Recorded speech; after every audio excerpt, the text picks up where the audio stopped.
Tonight, we're talking to the lovely Kim Hayden. Stay tuned.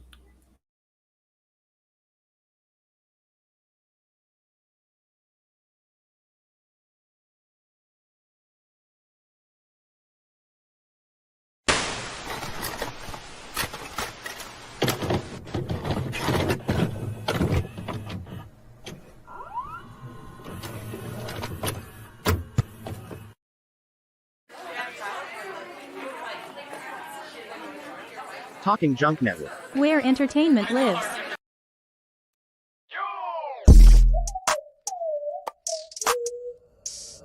Welcome to Talking Junk. I'm your host, Jason Melendez. Live now every week on Fridays. Talking Junk. A multitude of professionals in different aspects, different walks of life. You have to come on and talk junk like a normal person.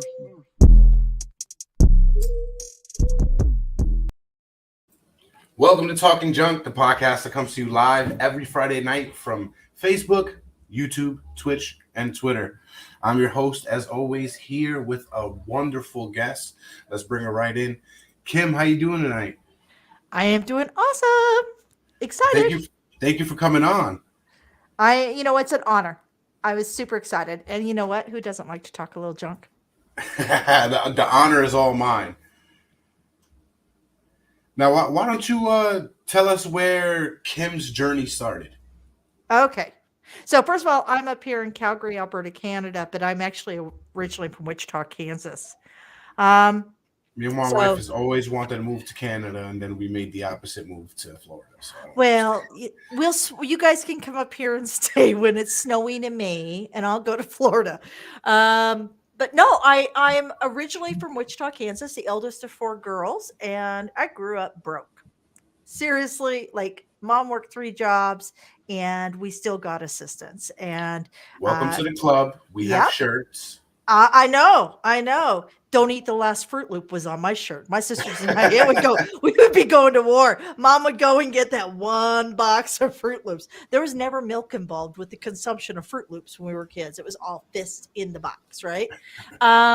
So, by the time I was 17, I had decided that school wasn't my thing. I ended up stepping out, getting my GED, went on to become a hairdresser. So, folks, you have just literally officially met a hairdresser from a trailer park in Kansas. Just saying. There's a movie there somewhere. We were we were pitched to Hallmark. My husband and I were actually pitched to Hallmark for a movie a week, but the fact that we met in Vegas was just not quite their cup of tea. But yes, there is a movie in there somewhere. Maybe someday, maybe we could all do this together. But yeah, so I ended up, we had, my father was not a good man. And I was very blessed to have my grandparents and an awesome mom. And my sisters and I were able to really grow and escape some generational abuse that had gone on in the family. By the time I was 18, I got married. Seriously, who gets married at 18? I got married. Not the coolest cat, let me tell you. Ended up divorced at 20 and had a baby at 20. So it was one of those things of like, what do I do? What do I do? And ended up in Vegas because that's where all single moms with no education go. So I ended up in Vegas, found out that I'm the world's worst waitress. No coordination. I talk too much. Not the worst place to find out you're the worst waitress. I was so bad that the night I met my husband was the night I came back from a 3-day suspension after yelling at a table because I was exhausted. I mean, I was working graveyard shift, single mom to a toddler. So you sleep one eye open for 3 years. You're usually kind of cranky. And I was homeless at the time because I'd been burned out of my apartment and my busser didn't show up. So, of course, what do? You haphazardly bust your table, you pull everything in, and of course, right, you make the most out of your situation. Yeah. And then the souffle cup with the ranch dressing pops off the back of your tray when you're bussing. And I managed to get it all over some people, and they got quite upset with me. And I turned around and I said, I'm American and I pay my taxes. And next thing you know, I found out that these people were VIP guests for the grand opening of Treasure Island. And Wow. thank God Steve Wynn was blind because he never knew who was it that cursed out his friend. So that was kind of my journey in Vegas. And then the night I came back, I waited on my husband and I just told him I wasn't going to be dating any other men. I thought men were worms. What did he want to eat? His friends continued to badger me. And then they left me Monopoly money as a tip, which, by the way, is not Monopoly money. It's Canadian money, which looked like Monopoly money. Yeah, because it's a different color, right? Yeah, well, yeah, and it was worth like 60 cents. Seriously, 60 cents on the dollar at the time. But so we went out for dinner. I had him take me to the one restaurant to this day my husband hates, which is the Olive Garden. And how do you make a great impression on a first date? You forget to mention you have a kid when they pick you up your kids on your ankle. So we go out, and then it was probably the worst date he's ever been on. Well, that's the best way to find out. Absolutely. The second date, and I just so everybody knows, I'm going to be fully transparent here. I am an ugly sleeper. I drool, I snore, I'll own it. It is what it is. Nobody's going to Again, welcome to the club. We have shirts. I snore very loud. The problem is it's like sleeping with a pregnant T-Rex. Awesome. I would say I wake my husband up sometimes. The problem is if you fall asleep in a movie theater, snoring is not discriminatory. You do it everywhere. And so I had my husband take me and my child out to watch Ace Ventura, and my child and I both fell asleep. We both snored. If it was the first one, I can understand. It was the first one. I understand. You won't fall asleep on the second one. There's no way. Yeah, no, we both fell asleep on the first one, and my husband is left sitting there with Trailer Park Barbie from Vegas, and he's such a nice Canadian boy, and this kid. Third date got a little bit better, and by fourth date, we figured, you know what? It's really expensive to date when he lives in Toronto and I'm in Vegas. And this is back when a fax machine was the most expedient way to get a letter to somebody.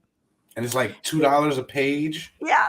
Yep. You know, I get off work 7 a.m., go to the local 7-Eleven, get my big 2-liter of Dr. Pepper, my pack of Marlboro Lights, fax him a letter, dump all my change out. Class act all the way around. So we're just like, let's just get married. I mean, statistically, you know, we'll be in the majority if we end up divorced. So and you already live in the fastest state to get married, so why we not? did. We got married at the MGM. Needless to say, his parents are like, "What?" They all thought I was a stripper or something, I'm sure. And I was a waitress. I was just a common everyday. I had the ugliest uniform possible. I waited tables at the Mirage, and then I ended up in Canada. And all of a sudden, you know, you're taken out of all the survival mode from childhood, right? And you start going, okay, what did I learn?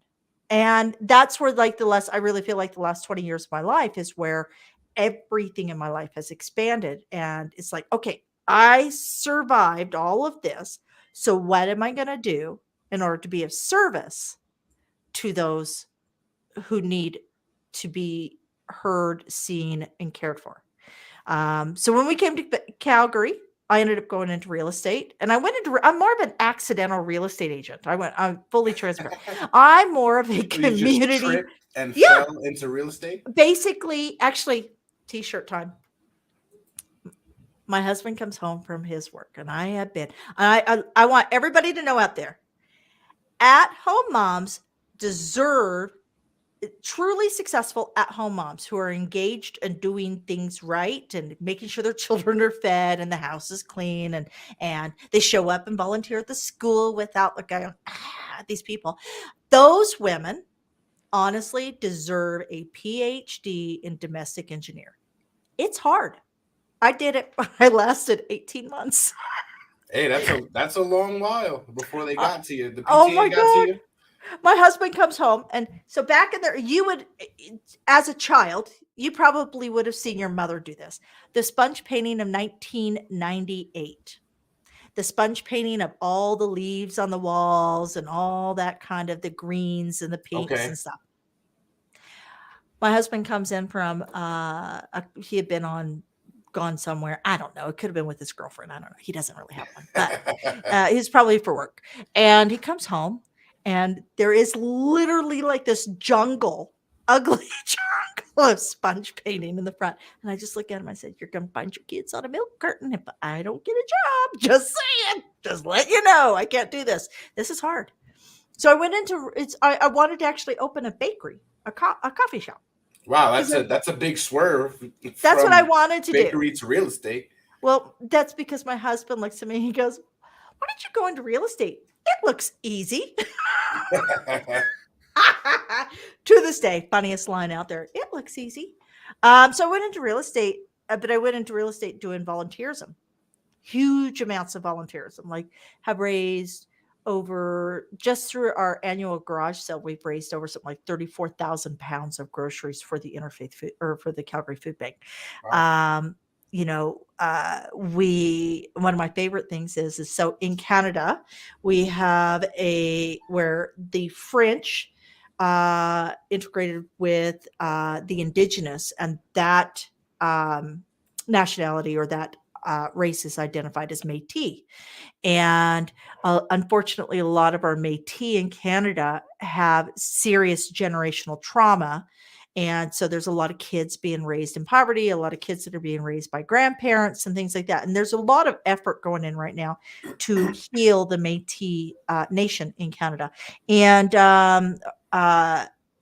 we had the opportunity of actually working with them through one of our craft fairs that I hosted in the community as part of my community outreach, got them set up a table and helped them raise money so that they could actually design their own Scouts badge. They're the first, They Wow. were the first all Métis Scouts troop, and they wanted a badge to identify them as a troop so they could go to the World Council. And that was a really cool, and we wouldn't have been able to do that if I wasn't a real estate agent with That sounds like a volunteer. big accomplishment. You know what? It really it feels good. These types of things feel good. So yeah, my real estate was all grounded in volunteerism. Everything I did Stampede on High Street barbecues, and we did the pumpkin giveaway, which is, bring us a food donation in October, we give you a pumpkin. Some would just say that's really good marketing. Yeah, but only 27% of adults in North America actually volunteer. Right. And I mean, the community association could call me and I'll go over and hand out candy. And it is good marketing but it feeds the soul. It's better than a door hanger or giving my money to Zillow or one of those things, right? Well, it's a win-win situation. Absolutely. Absolutely. And everything is cyclical. So everything we ever did always had a charity attached. Every time I hear that line, I think Hot Tub Time Machine. It's cyclical. It's cyclical. That is my husband's generation. We watched that. And I think I actually found photos where he looked like he could have been an extra in that film. So yeah, my husband's 62. So, and just so you go, I'm 53. I'll totally own it. Yeah, so I did real estate. We have actually had over $580 million in real estate transact through our hands. And during that time, we also got the Centennial Award for Alberta turning 100 years old in 2005 as being a steward of the community. And then in 2012, we got the Commonwealth Award for the Diamond Jubilee anniversary for the Queen's Diamond Jubilee Award, which went in all the Commonwealth countries. So here's this girl from a trailer park in Kansas getting an award that was issued worldwide to a limited number of people. And big honor. It is. It's super cool. And it was, I mean, you're up there with really amazing people, right? Like at that time, they had the last of a couple of the World War II veterans, and they had a lot of politicians and things like that. But that brings me full circle to where I'm at now. So my kids are raised. I'm ready to travel. How in the world did you go from realtor to TV producer? Oh my God. So my shtick was always Kim's Kitchen. Why Kim's Kitchen? Because I sell homes and not just houses, and kitchens are the heart of the home. So I Okay. did everything in because growing up very poor and having food, having that food disparity feel at times, right? That there isn't food. My whole thing has always been about feeding people. And so in doing that, I would have these door hangers that I would hand deliver. And on those door hangers, I would have a recipe and, tip on the house or, cross market with the local coffee shop. But it was always something for the homeowner. It was not, hey, call me for your free home evaluation. Come on. That's a little tired. Can we do something new, please? So we that transitioned in 2014. We just started doing videos of Kim's Kitchen, me doing a recipe, and then we put it up in the local theater. Nothing like this crazy up on a giant theater. Hi, I'm Kim Hayden from Kim and Doug Hayden. Now, why Kim's Kitchen? Because the kitchen's the heart of the home. And I sell homes, not just houses. And so it had this big crazy lady, and I was seen by a producer. It And seems like a great bit, though. it was, I still love it. I even have a cookbook that I gave all my clients. It's all Was it in sweet. local movie theaters that this was playing? It was just an advertisement. So most people don't realize that you can advertise, like Talking Junk. If you wanted to elevate your local profile, you could actually take clips and do a whole edited piece, and you can purchase advertised time on the big screen before a movie. You got a captive audience. It actually was a great. I still have people from 2014 that I will run into, like the lady who was measuring me up for a bra last year at the local Bay, which is like our J.C. Penney's. She goes, "You look awfully familiar," and I got my boobs hanging out. But she goes, "You look awfully familiar," and I said, Don't I know you from Vegas? Yeah, exactly. I'm going, woo! Hey, that did happen once. That's not a story for today, but yeah, it turns out that she had actually remembered me from the cooking episodes on the local theater. So yeah, this guy saw, and What a he, coincidence, though. yeah, is Now, was she local too? yeah, everybody. Okay. It was just at the local store, and she saw me, and she kept going, "You look so familiar." And next thing you know, she says, "I know who you are." It's probably because I said "awesome," because that's like my go-to word. My husband is making me big stickers, going, "You need to find new words like exceptional, fabulous," because awesome's my go-to. It is my go-to word. Somewhere, Yeah, one of my crew members on Instagram is going, "You're awesome." you're awesome. You're awesome. But It's really you're amazing. But I know these guys are they like to play on words. So oh, absolutely. Absolutely. So basically that's how it happened. It was a pay to play scenario. And I said, well, I'm not paying $50,000, little did I know that was actually cheap to do what they were doing, because then we ended up starting our own production company. Because what do you do, right? So right. it's like, I'll go do it myself. After buying the $150,000 in equipment and, doing all that, we ended up with a full production studio. And so Shaw TV ended up picking me up for Kim's Kitchen. And it was a lifestyle show for Calgary. And we did that for 5 seasons on broadcast television. Wow. And then from there, we produced a children's really bad Christmas special. It's so bad. I am not an actress. Even though I played one on live TV. action? Oh my God, it's so bad. It's so cheesy. Who So did if you you play? I was hosting, and welcome to Kim's Christmas Cottage. So we had the whole, like, the set's gorgeous, and we had our DIYer and a puppet lady, but I actually still have the puppet. We had a puppet, and they would make crafts. I started with making kids. some puppets recently myself. Yeah. Oh, yeah. I could actually introduce you to my puppet. Her name's Maple. Oh, don't. I'll bring her out, and my kids will go, "Oh, mom's been drinking." My oldest does that same thing when I bring that one out. My youngest love it. I mean, I could run and go get Harry real quick if you bring Go get Harry. All right. Go get Harry. All right, I'll be right back. Okay, you go get Harry. And then You I'll go grab get my Maple. All I'll right. go get Maple. Everybody hold on.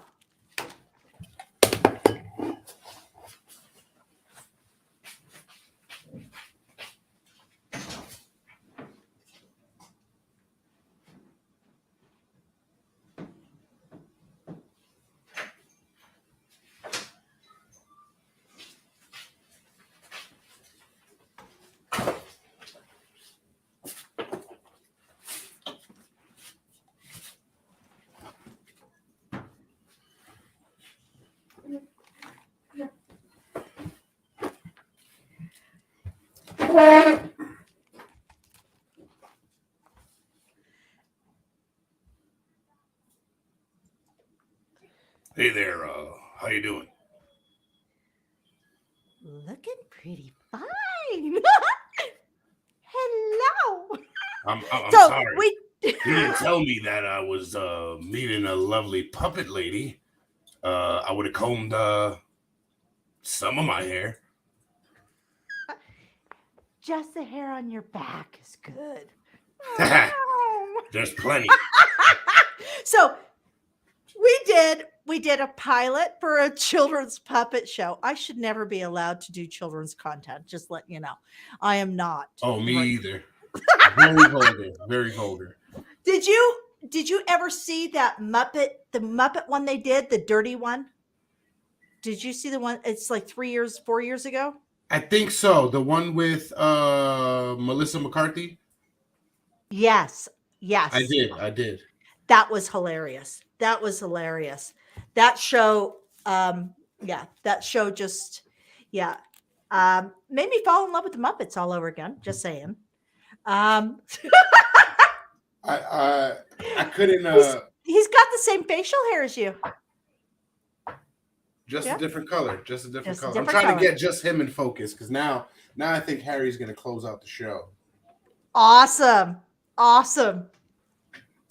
So yeah, I've done all sorts of things, but now it brings me around to as an entrepreneur, and I've always been an entrepreneur. I wouldn't know what a paycheck looked like, to be very frank. As an entrepreneur, when I take the entrepreneurship along with the production and then look and see what all these issues around. So 36%, they say 36% is the high, 29% is the low. Like our stage speakers are women, right? So why don't they have the confidence? Do they not have the assets? Like what's going on here?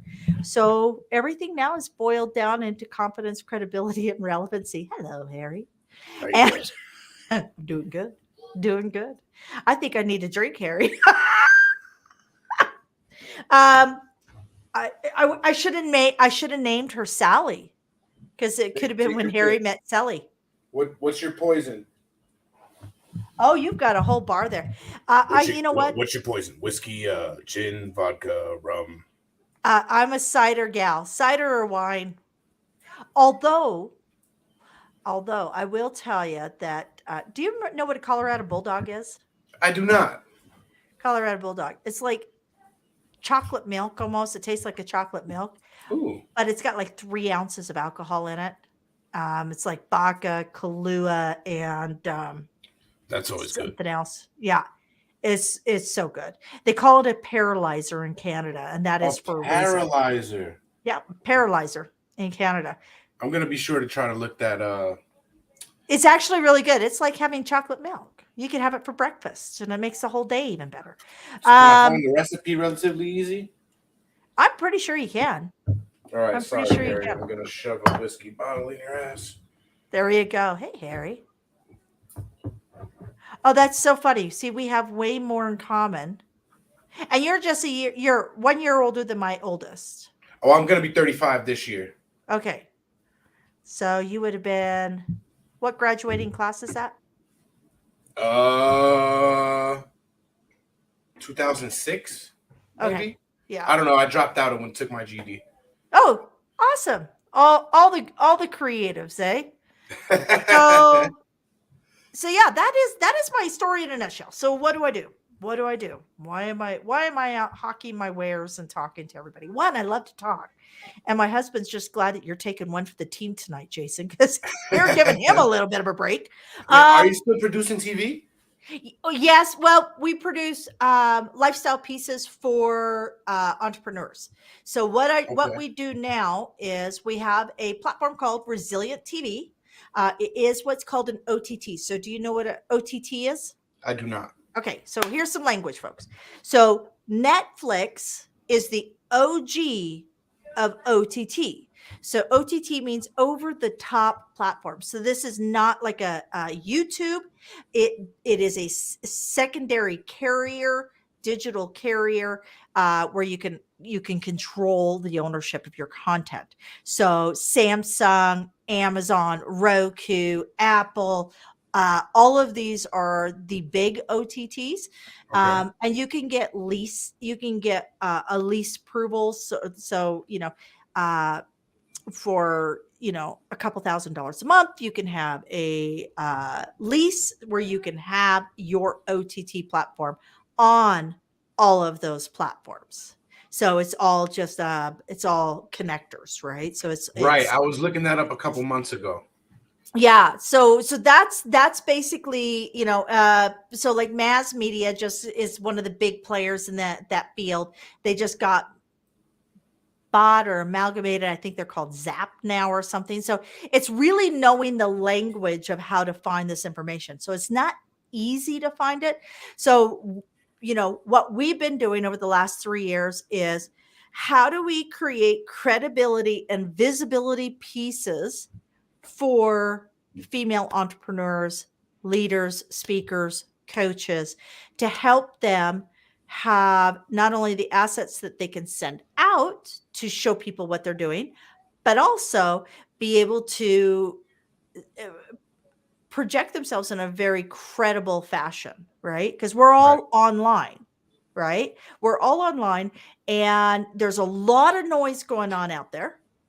And you have to have those professional assets. So that's what I do now through the Resilient series, Resilient New Media, even teaching basics around how to set up your podcast, how to self video properly for your 6-minute mini doc, how to do virtual stage speaking, and how to get published, because only 3% of North Americans are published. And Amazon Author Central is kind of like this exclusive networking space. So to be part of that, they can then put published author on their website, their card, and they're now in part of this networking. So when somebody purchases one book, all of a sudden it says, oh, other people who purchased this book also saw this book, and that's how you network out. Okay. So it's all about networking. The reality of the world is it's expensive to be heard. It takes work and time. Nobody gets discovered. I always tell people, it's double-edged. You're not that special that somebody's going to come and just pluck you out. Right. Yet your voice is special or unique, and so it should be heard. So how are you going to get it heard? People always go, "Oh, Mel, what Brene Brown? She was overnight." No, honey, she was 30 years and hundreds of thousands of dollars in her education. So if you want to wait 30 years and hundreds of thousands of dollars in your education, go for it. But if you want to accelerate up to the next level and you're ready for it, there is basically a formula or a recipe to it. Is there any tips that you can give the listeners out there as to how they can maybe get their voice heard? Oh, absolutely. So first thing is figure out what your talk is and get real with yourself. Don't be the victim in your story. Don't be the victim. Nobody wants to hear from a victim. Nobody wants to pay real money. It's always that triumph over tragedy. So you can either I'll give you two different plays here. Hi, I'm Kim Hayden, and I was born Kim McFadden, and we were really poor, and I was abused, and all this happened. Or I can say, hi, I'm Kim Hayden. I'm super excited to be here. I came through a life of triumph over tragedy, and let me share with you my 7 story plots that I myself have. Right? Conquer the monster, rebirth, comedy, lots of comedy. Oh, there's a little tragedy in there. I always tell people that, really know what your story is, and people will pay to be inspired. So Right. You that's got the to know first where one. you came from to know where you are going in life. And you have to be real. You have to be real. You have to be very, very, very raw with yourself. And it took me 2 years sharing that little bit to learn not to cry. 2 years. And because people can't hear the message through your tears. They can't hear that. They need to hear the raw and real in your voice, but they need to Right. know that there's something better on the other side. Facebook has all the other shit covered. Yeah, The they reality sure is do. that, if you want to be disappointed and disillusioned, stay on Facebook. If you want to be inspiring, find your voice, and then go out and volunteer, speak in your local community, start getting, and video everything. There is Everything. one way to be inspired on Facebook. How's that? You go to Talking Junk Network and you watch these videos. There you go. Be selective. There Oh you go. yes. Be selective. So yeah, it's video everything, because who's the guy who did Fire Island? Do you remember Fire Island? Fire Island was the one where he got all the celebs to endorse it, and he raised all that money. It's FYRE. And Oh yeah, Firefest. Firefest, yes, Firefest. And he said, and he's quoted, that it was all through the power of video. Billy McFarland. Yes. Yeah. So the moral of that story is, if you're going to be out doing something, video it. Pay to have it videoed, pay to have it edited, pay to have the message documented so it is available when you get the opportunity. And there was no concert. You're right, Melissa. He totally, and that's the power of video. The challenge we see with a lot of women, especially older women over 40, is you'll hear things like, well, I don't like the way my hair is, or, or I'm a little heavy, or I'm older, I'm not hot like the influencers on Instagram. Nobody cares. Nobody cares what you look like. There have been some seriously ugly people in television, in Hollywood, in positions. Take a look at Boris over it. Boris doesn't own a brush, and yet he runs a country. Canada. We have a commentary guy. His name's Rex Murphy. Right now, look him up. I got you. Rex Murphy is one of the best commentary deliveries. This guy is brilliant. Got him. But he's got a face for radio. I love this picture right here, so we'll go with this one. Yeah. It's a black and white. Harry? Does he look like Harry? Kind of does, doesn't he? A little bit. Yeah. Yeah. Let's get it on screen. So you don't have to have the perfect hair, the perfect look, the perfect anything. What you have to have is an authentic and perfect story, and perfect in your imperfections. I always joke, and it's kind of joking or not really joking, is yeah. So, and that was a young picture. All right, you want to see the older one? Rex is very talented. Rex is very talented. Actually, I wish I could deliver as eloquently as he does. Oh, he kind of looks like the guy from Underworld. Yes, absolutely. But I know Rick's like, oh my God, these people. So the reality is nobody really cares. They care about the story. Stories sell. So if you have his delivery is awesome, though. He's super talented. He's one of my favorite speakers. Yeah. I have a first class ticket there, so I'll meet Okay, you. awesome. I'm definitely going Okay, to hell. so just so you know, Especially after you put me on the Mr. Burns. You can't do that and then expect me to be a nice guy. I know, but you know what's funny is if you look at like a lot of Canadian, we Canadians really, I think it's because Canada was still in like a three. Looks like I think Tom Hanks is better looking, but not. It Maybe could after be his role in close. Geppetto as Geppetto. Yeah, there you go. There you go. But so look for opportunity to speak and get really comfortable and confident with your story. If you are looking to develop coaching courses or entrepreneurship, you know what? You need to coach up. There is not a single athlete that's made it to the Olympics without a coach. A lot of people work within a silo and they spin the wheels and they go down this like hole of I'm going to build something, I'm going to do it my way, and they don't actually consult with anybody. And the next thing you know, it's 2 years of your life, $80,000, $100,000, and there's nothing to show for it. So coach up. It was interesting. I interviewed. Oh, I absolutely love this gal. And she's a Canadian gold medalist for wrestling. Whoa. Yes, super, super cool chick. And I just lost her name. I apologize. I had 2 strong bows this afternoon. So if anybody thinks I'm rattling, it's because mom had a drink for Friday afternoon lunch. But she said, you know, Kim, the coach I started my wrestling career with in I'm not even. school, What year was it? 3 years ago. 3 years ago. Hold on. Let me see if I can find her. So I think I had her in one of my books. It would be 2019. Erica. Yeah. Erica Weeb. Webb?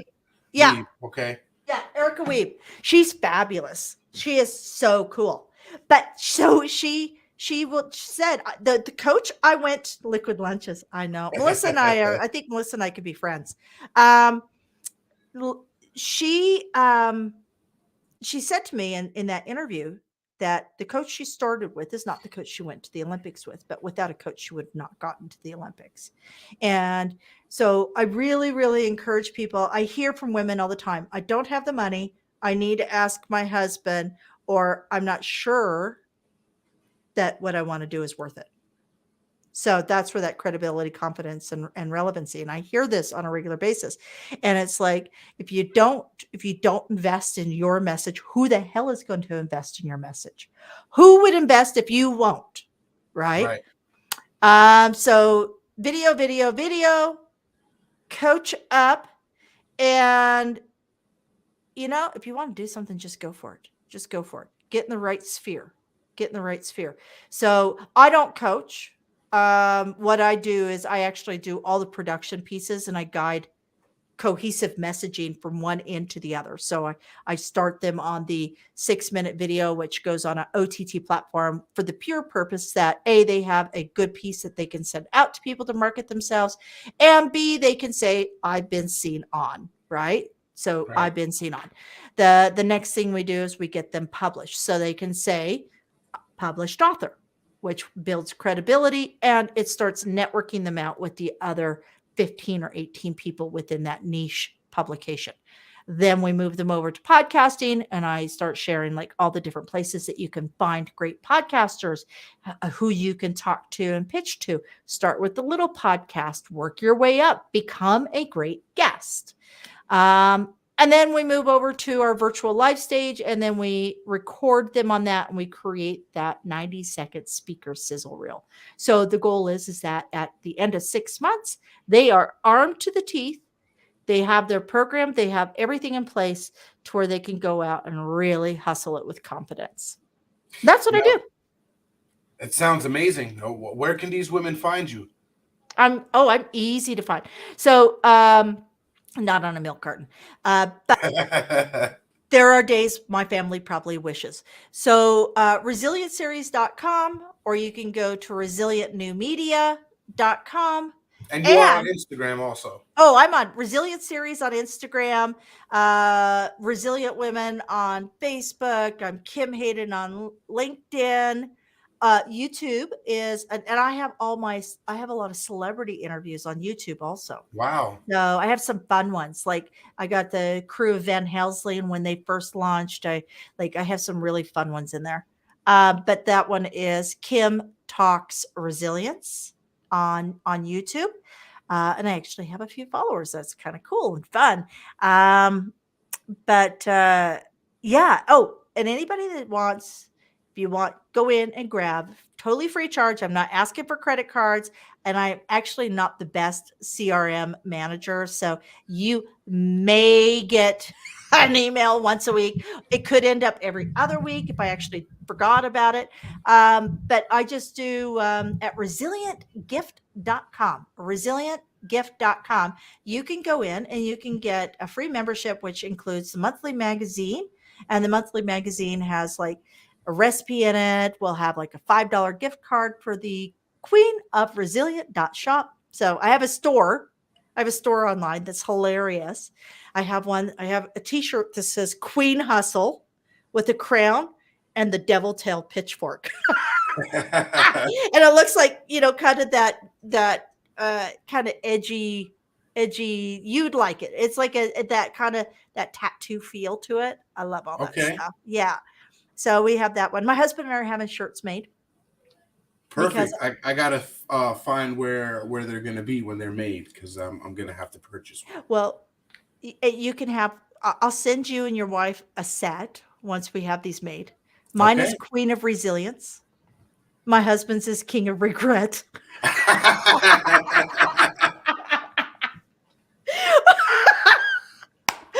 Those are gonna be the easiest thing to market.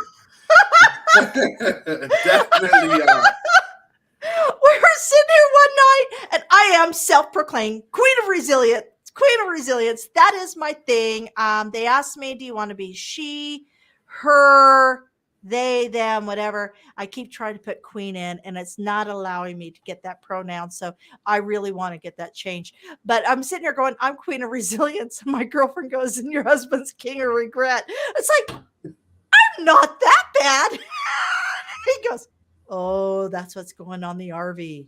And it's like, okay. Now it's going on some shirts and it's gonna be sold nationwide. That's Pick up hilarious. your- I think Get your orders in today. so, you know what? Yeah, we'll get that on there ASAP. So Let me know when you want to do the commercial. okay, yeah. So yes, we'll do that. Oh, that's hilarious. You and your wife. Would your wife stand in, or she's like, you can? Oh, just she take the front? definitely will. She's been what are these guys' name? Chikla and Melanie. Before they started doing their videos where they're fighting with each other, I had friends literally say, we're gonna come pick you up and take you guys food shopping every month just because we want to hear you argue. You guys would be hilarious. able to sell shows like that. And we don't do it on TikTok because of me, not because of her, because of me. Oh, hilarious. She's No, dying to do those things. we were always, I wanted to do, we were going to pitch a show. The BAMP Media Festivals, where you go every year to pitch to the broadcasters, O Network, all these guys come out. They want to see if there's anything they can scoop up or would be a good show. So we had two shows that we wanted to see if we could get made. One was Dougie's in Trouble. So Dougie's in Trouble is, have you ever heard of a game called Bunko? I haven't. Okay, so Bunko. This is a dice game that is an excuse for a bunch of old broads to get together in each other's basement once a month, have cheap gifts, and to get drunk. So So it's the modern day bridge. basically that's what it is. So look it up, Bunko, Bunko. So Dougie's in Trouble. Set scene. So we're going out. Everybody, set scene. Beautiful, picturesque street. all the people wheeling in, that very typical kind of Wisteria Lane look. And she's having her bunko night. Now, every bunko, she's trying to devise how she's going to off Dougie and make it look like an accident. So then you go through this whole visionary of her trying to off him, but at the end of every episode, she gets arrested and she's in an orange jumpsuit. And orange is not this woman's color at all. So, but every episode, and bunko, it's literally would go with the traditional 13 episode thing. The problem is my husband's name is Doug, and everybody got quite worried for him. So, they thought you were, yeah, projecting your real thoughts out there. And the other one was Mama's Boys. Mama's Boys. So Boys. we wanted to do Mama's Boys, which was a lifestyle of me and my two redheaded 6'4" sons. One is a hippie and one is like totally conservative. But these guys, they'll that say writes itself. Oh, but we wanted to do a home renovation and have a limited amount of money. And we had to go dumpster dive to find all the pieces to renovate a house because my oldest son actually did that. Paul Nielsen is going to break the ratings. Yeah, you think? I think Yeah. Mama's Boys. I just thought that would be hilarious. It's like me and the two boys, and you could just watch us fight it out because both give my the Property kids Brothers a run for their money. I think so too. And my Most kids are way definitely. cuter. My kids are way cuter. Redheads. They're redheads. I have the best kids. So yeah, those are a couple of the storylines that we thought would actually be quite interesting. But They sound amazing. Nobody picked them up. So there's always the year after that, So maybe the next year these shows will seem a little more compelling than the year before. Absolutely. And I'm going back to Banff this year. I do press up there, and so I'll be going up there to interview a couple people, and maybe I can slip in Mama's Boys somewhere in there. Oh yeah. Yeah. I think you should. Yeah, I mean, everybody wants to know how to make a new kitchen countertop out of leftover crap that went from a house that got demolished. I mean, Yeah, why not? All else fails, get some ramen and some glue, sand it in. Absolutely. Well, Kim, I want to thank you from the bottom of my heart for coming on. But before we get out of here, I just got two questions. One is a question I asked before. Where can these women find you to get their stuff produced? Okay, so resilienceseries.com. We have no puppets, but you can email me at hello@resilienceseries.com or just go to resilienceseries.com.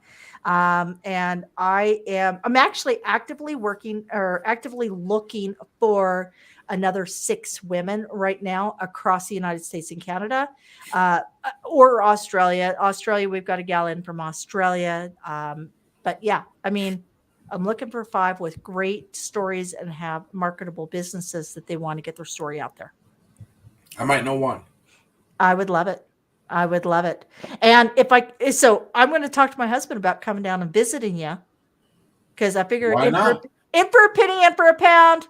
The car's going to smell bad by the time we get back, but we're driving from Canada to Atlanta. So if you see an old dude car, which just so you know, we put a new roof rack on, and now my son says it looks like a mom mobile, and I think that's better than the grandpa mobile because we bought a new one. So, but yeah, we'll be driving from Calgary all the way to Atlanta, 36 hours. That's going to be fun. That's going to be a fun ride. I may bring my puppet with me just for the shits and giggles. Why not? You will make a fortune on TikTok with those videos. Oh my God. So it's going to be an interesting ride. My poor husband, he goes, I'm too old for this. And I'm saying, you're only as old as I say you are. Now, don't go nowhere when we're off air, because I got one more question for you. Okay. Will you take on a prospect who is a man, pretty much established podcaster, and show him the ropes? Guys, stay tuned tomorrow night in the break room.